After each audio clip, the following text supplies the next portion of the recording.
তিন ইসরায়েলি বন্দীকে মুক্তির বিনিময়ে ১৮৩ ফিলিস্তিনি বন্দীকে ছেড়ে দিয়েছে ইসরায়েল।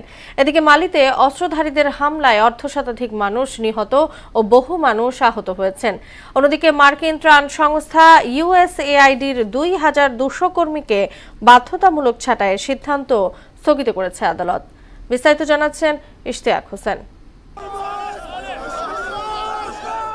যুদ্ধবিরতি চুক্তির অংশ হিসেবে বন্দি বিনিময়ের পঞ্চম ধাপে ১৮৩ ফিলিস্তিনি বন্দীকে ছেড়ে দিয়েছে ইসরায়েল। এর আগে ৩ ইসরায়েলি জিম্মিকে মুক্তি দেয় ফিলিস্তিনের স্বাধীনতাকামী সশস্ত্র গোষ্ঠী হামাস।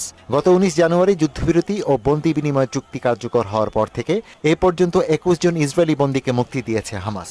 বিনিময়ে ইসরায়েলের কারাগার থেকে মুক্তি পেয়েছে ৩৮৩ ফিলিস্তিনি।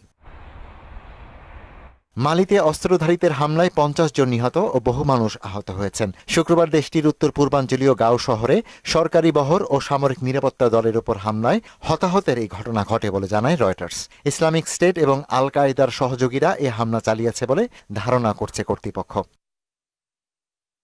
এদিকে মার্কিন ত্রাণ সংস্থা ইউএসএআইডির ২,২০০ কর্মীকে বাধ্যতামূলক ছুটিতে পাঠানোর প্রেসিডেন্ট ডোনাল্ড ট্রাম্পের সিদ্ধান্ত স্থগিত করেছে আদালত। শুক্রবার এই পরিকল্পনা আদালতে চ্যালেঞ্জ করেছিল দুটি ইউনিয়ন। পরে শুনানিতে বিচারক কার্ল নিকলস সীমিত সময়ের জন্য ট্রাম্পের পরিকল্পনা কার্যকরে এই অস্থায়ী নিষেধাজ্ঞা জারি করেন।